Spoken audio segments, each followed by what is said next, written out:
اور آپ کے چہرہ انور سے کپڑا ہٹایا. وہاں جو حضور کو نور نہ ماننے والا ٹبر ہے وہ بھی بیک آواز بول اٹھا, کہنے لگے کہ سنتے تھے کہ یہ نور اللہ ہے مگر آج دیکھ لیا ہے کہ یہ نور اللہ ہے, یہ نور اللہ ہے. چہرے پہ ہلکی ہلکی مسکراہٹ تھی, ایسے جیسے جلوہ یار دیکھ کر روح پرواز کی ہے, اور چہرے پہ اسی طرح کی تبسم. اور پھر عجیب بات کہ جنازہ کا جب وقت ہوا, اس وقت تو سوشل میڈیا کا بھی اتنا دور نہیں تھا اور یہ موبائل فون وغیرہ اور یہ تو ہوتے ہی نہیں تھے, لیکن لاکھوں کا اجتماع بصیر پور جیسی بستی میں وہ جمع ہوا, خلق خدا جمع ہو گئی. اب جنازہ کے لیے اتفاق رائے سے سارے خاندان نے بھی یہ کہا کہ حضور شیخ القرآن علامہ غلام علی گاڑوی صاحب دامت رحمۃ اللہ تعالی علیہ وہ پڑھائیں گے.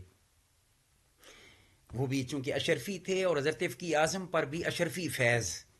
وہ بڑا نمایاں ہے, اور صدر الافاضل رحمۃ اللہ علیہ بھی وہ اشرفی سلسلہ سے بھی مجاز خلیفہ تھے. اچھا, وہ جنازہ جب بالکل تیار ہو چکا ہے نا, اچانک پیچھے سے ہٹو بچو کی آواز آنے لگی. راستہ لوگ بناتے گئے. ہم نے دیکھا کہ حضور سیدنا غزالی کریم سیدی امام احمد سعید کاظمی شاہ صاحب رحمۃ اللہ تعالی علیہ اپنے شہزادے حضور سیدنا شیخ الحدیث و تفسیر صاحبزادہ سید ارشد سعید کاظمی دامت برکاتہم العالیہ کے ساتھ وہ وہاں نمودار ہوئے, تشریف لے آئے. حالانکہ کوئی ٹیلی فون ایک باضابطہ اطلاع نہیں گئی تھی. آپ جب تشریف لائے تو اب دو رائے تھیں ہی نہیں کہ جنازہ آپ پڑھیں, اور یہ آپ کا ہم جیسوں پر احسان ہے کہ ہمیں اپنے نانا جان کا جنازہ پڑھنے میں امامت کی انہوں نے فرمائی اور ہمیں ان کے پیچھے نماز جنازہ ادا کرنے کی سعادت نصیب ہوئی. مگر انہوں نے خطاب کرتے ہوئے چند لفظ پہلے کہے. انہوں نے کہا کہ لوگوں ہم سارے یتیم ہو گئے ہیں, دین کا ایک بہت بڑا فقیہ اٹھ گیا ہے, پورا ملک یتیم ہو گیا ہے. اور پھر یہ بھی آپ نے جنازہ پڑھانے سے پہلے آپ نے وہاں پہ 2 رکعت نفل شروع کر دیے ایک سائیڈ پہ. جب فارغ ہوئے تو کسی نے پوچھا کہ حضرت نفل کیسے ہیں؟ آپ نے فرمایا کہ میں جب ملتان سے چلا تھا نا تو میں نے منت مان لی تھی کہ اگر میں جنازہ میں شرکت کر سکا تو شکرانے کے 2 نفل پڑھوں گا, تو وہ نفل میں نے ادا کیے. یہ شان, یہ تقویٰ, اور چہرہ انور دیکھ کر کہنے لگے کہ حضرت آپ ہمیں یتیم کر کے چلے گئے, آپ پہلے چلے گئے. تو اللہ پاک ان کی قبر پر کروڑوں رحمت نازل فرمائے. ان کا فیض آج بھی جیتا جاگتا اور بولتا ہے, اور دعا کریں اللہ نسلوں میں یہ دین مصطفیٰ صلی اللہ علیہ وسلم کی تبلیغ, ترویج اور اشاعت کا وہ فیض جو حضرت فقی اعظم رحمۃ اللہ علیہ کی معرفت ہم سب کو نصیب ہوا, فیملی کو, خاندان کو, ان کے روحانی شاگردوں کو جو نصیب ہوا, اللہ پاک ان سب کے فیض کو قیامت تک جاری و ساری رکھے. والسلام علیکم ورحمۃ اللہ وبرکاتہ. ماشاء اللہ, سبحان اللہ. کہنے کو بے شمار اور پہلو ہیں جیسے حضرت نے فرمایا جو یقیناً تشنہ رہ گئے ہیں, اور ایسی شخصیت کے بارے میں بات کریں تو ظاہر ہے کبھی بھی سیرابی نہیں ہو سکتی, تشنگی باقی رہ جاتی ہے, کیونکہ اتنی ہمہ گیر ہمہ جہت شخصیت کی زندگی کے تمام پہلوؤں کا احاطہ یقیناً نہیں کیا جا سکتا. لیکن یقیناً ایسی شخصیت صدیوں بعد جنم لیتی ہے, اور جیسا کہ آپ نے دیکھا کہ آپ کے آباء و اجداد, آپ کی اولاد, آپ کا خاندان وہ پورا کس طرح سے دین کی خدمات سر انجام دے رہا ہے, اور آپ نے جو یادگار مدارس قائم فرمائے اور جو آپ کا فیض ہے وہ دنیا بھر میں اس وقت جاری اور ساری ہے الحمدللہ. تو اللہ رب العزت سے دعا ہے کہ اللہ پاک ایسی عظیم شخصیت کی قبر انور پر کروڑا رحمتیں نازل فرمائے, اور ان کا فیضان اسی طرح سے جاری رہے, اور ہم ان سے جو ہماری محبت ہے اللہ پاک اس میں مزید اضافہ فرمائے, اور آپ کا جو فیضان آپ کی اولاد کی صورت میں, آپ کے خاندان کے چشم و چراغ کی صورت میں ہمیں میسر ہے, ہمیں ان کی زیارت میسر ہے. اللہ پاک یہ اسی طرح سے اپنا کرم ہم پر جاری رکھے. میں یہ پیغام اس پروگرام کے آخر میں دینا چاہوں گا کہ ہمارے جو اکابر علماء ہیں جو دور حاضر میں اس وقت جو نوجوان خاص طور پر یہ گفتگو سن رہے ہیں, تو وہ ایسے علماء سے, ایسی شاندار شخصیات سے ضرور وابستہ ہوں, ان کا تعارف لیں, ان کی جو یادگار کتب ہیں ان کا مطالعہ کریں. انہوں نے جو شاندار علمی میراث چھوڑی ہے ان مدارس کا وہ وزٹ کریں اور دیکھیں کہ کیسے علماء کرام نے شاندار خدمات سر انجام دی ہیں. اللہ تعالیٰ مجھے اور آپ کو ایسی ہی شخصیات سے وابستہ رہنے کی اور ان کی محبت میں ہمیشہ سرشار رہنے کی توفیق عطا فرمائے. حضرت آپ کا بے حد شکریہ. اللہ پاک آپ کو ہمیشہ سلامت رکھے. ناظرین و سامعین، آپ کا شکریہ، آپ ہمارے ساتھ موجود رہے. انشاءاللہ کسی اور پروگرام میں کسی اور عنوان کے ساتھ حاضر خدمت ہوں گے. اپنا خیال رکھیں. درود پاک کی تلاوت جو ہے وہ کثرت سے کرتے رہیں. انشاءاللہ کسی اور پروگرام میں کسی اور عنوان کے ساتھ ملاقات ہوگی. رمضان کے رنگ تنظیم بلبل باغ رضا کے سنگ میں فی الحال کے لیے اتنا ہی. اپنا خیال رکھیے گا. السلام علیکم. ان کے جود و سخا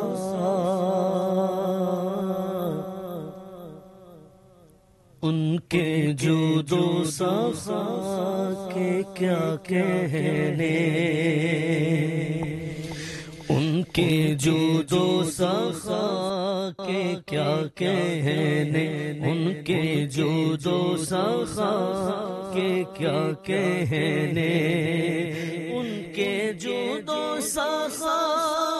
کے کیا کہنے، مصطفیٰ کی عطا کے کیا کہنے، مصطفیٰ کی عطا کے کیا کہنے، مصطفیٰ کی عطا کے کیا کہنے. بولے روح الامین سدرا پہ، بولے روح الامین سدرا پہ، بولے روح الامین سدرا پہ، رفعت مصطفیٰ کے کیا کہنے، رفعت مصطفیٰ کے کیا کہنے، مصطفیٰ کی عطا کے کیا کہنے، مصطفیٰ کی عطا کے کیا کہنے. مقتدی کل نبی ہے اقصا میں، مقتدی کل نبی ہے اقصا میں، مقتدی کل نبی ہے اقصا میں، عظمت مصطفیٰ کے کیا کہنے، عظمت مصطفیٰ کے کیا کہنے، مصطفیٰ کی عطا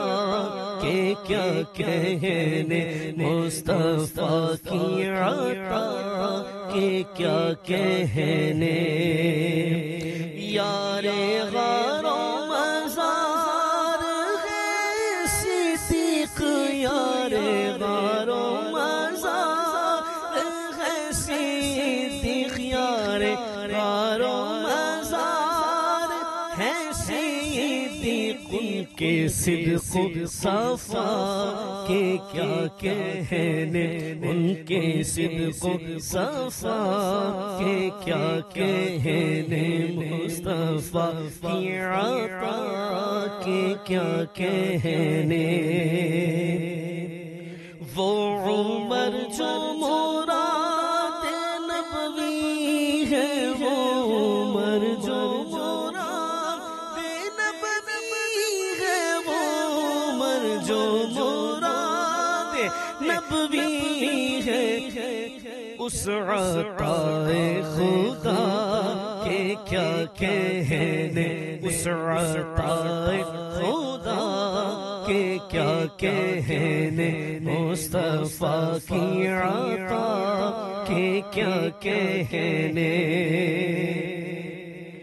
میرے عثمان غنی ہے ذوالنور، میرے عثمان غنی ہے ذوالنور، میرے عثمان غنی ہے ذوالنور، میرے عثمان غنی ہے ذوالنور. کان شرم و حیا کے کیا کہنے، کان شرم و حیا کہ کیا کہنے مصطفیٰ کی عطا کہ کیا کہنے جس علی نے بچھایا باطل کو جس علی نے بچھایا باطل کو جس علی نے بچھایا باطل کو ایسے شیر خدا کہ کیا کہنے ایسے شیر خدا کہ کیا کہنے ایسے شیر خدا کہ کیا کہنے مصطفیٰ کی عطا کہ کیا کہنے تاج چھوڑا نبی کی لاج رکھی تاج چھوڑا نبی کی لاج رکھی تاج چھوڑا نبی کی لاج رکھی اس حسن مجتبی کہ کیا کہنے اس حسن مجتبی کہ کیا کہنے مصطفیٰ کی عطا کہ کیا کہنے صلح آقا حسن سے وحدت ہے صلح آقا حسن سے وحدت ہے صلح آقا حسن سے وحدت ہے سید الاسخیاء کہ کیا کہنے سید الاسخیاء کہ کیا کہنے مصطفیٰ کی عطا کہ کیا کہنے مصطفیٰ کی عطا کہ کیا کہنے سر کٹا کے بچایا دین نبی سر کٹا کے بچایا دین نبی سر کٹا کے بچایا دین نبی سر کٹا کے بچایا دین نبی شاہ کربو بلا کہ کیا کہنے شاہ کربو بلا کہ کیا کہنے شاہ کربو بلا کہ کیا کہنے مصطفیٰ کی عطا کہ کیا کہنے ان کی خوشبو سے جو معطر ہے ان کی خوشبو سے جو معطر ہے ان کی خوشبو سے جو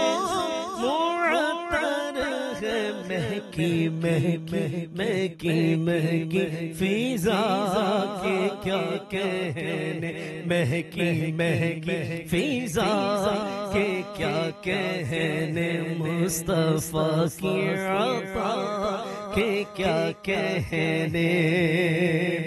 اور سبز گنبد کا جو طواف کرے سبز گنبد کا جو طواف کرے سبز گنبد کا جو طواف کرے سبز گنبد کا جو طواف کرے وجد کرتی ہوا کہ کیا کہنے وجد کرتی ہوا کہ کیا کہنے مصطفیٰ کی عطا کہ کیا کہنے مصطفیٰ کی عطا کہ کیا کہنے وقت آخر زمان ہو جاری وقت آخر زمان پہ ہو جاری وقت آخر زمان پہ ہو جاری یا نبی کی صدا کہ کیا کہنے یا نبی کی صدا کہ کیا کہنے یا نبی کی صدا کہ کیا کہنے وقت آخر زمان پہ ہو جاری وقت آخر زمان پہ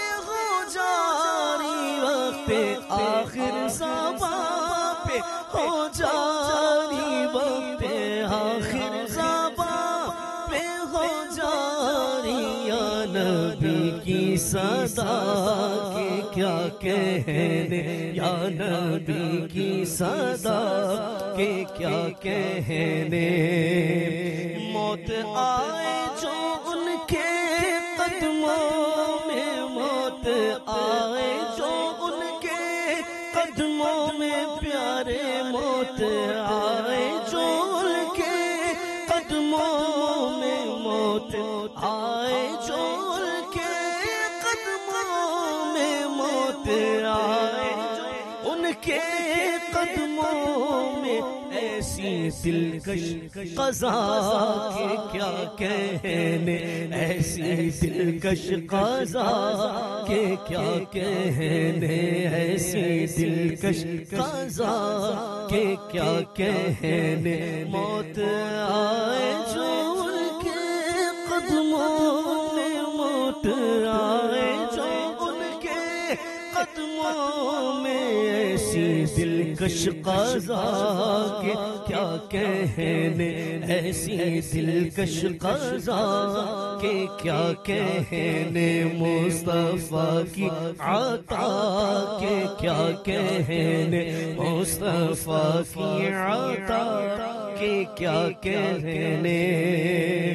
اور تاج شاہی کو مارتے ٹھوکر، تاج شاہی کو مارتے ٹھوکر، تاج شاہی کو مارتے ٹھوکر، تاج شاہی کو مارتے ٹھوکر، ان کے در کے گدا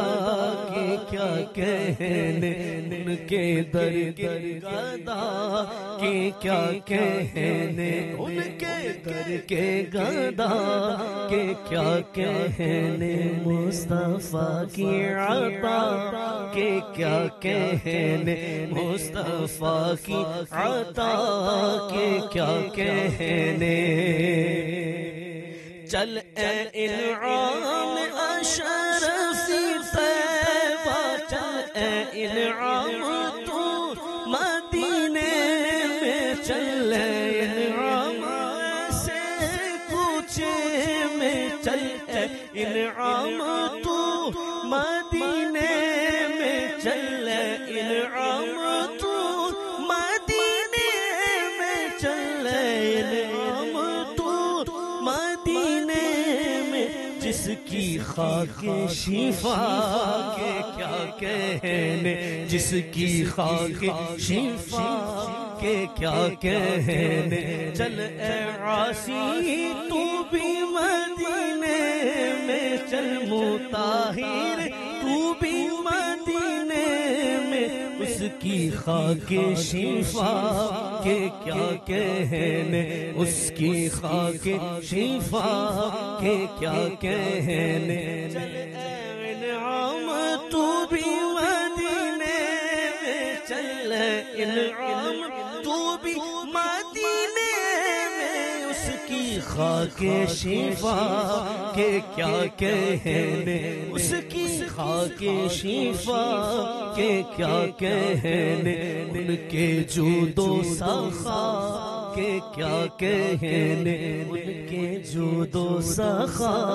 کے کیا کہنے، مصطفیٰ کی عطا کے کیا کہنے، مصطفیٰ کی عطا کے کیا کہنے۔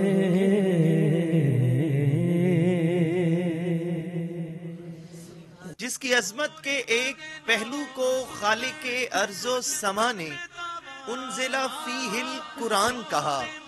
جس میں نازل ہونے والے لاریب کلام کو پروردگار عالم نے بینات من الہدی والفرقان کہا، الصوم لی کہہ کر جس کو مالک دو جہاں نے اپنی محبت کی پہچان کہا، اور الصوم جنہ کہہ کر جس کو محبوب دو جہاں نے جنت جانے کا سامان کہا، اسی مبارک اور عظیم مہینے کو قرآن نے شہر رمضان کہا۔ عظمتوں والے، برکتوں والے اور رحمتوں والے اس مہینے میں دیکھنا مت بھولیے گا پروگرام رمضان کے رنگ تنظیم بلبل باغ رضا کے سنگ. ماہ رمضان آیا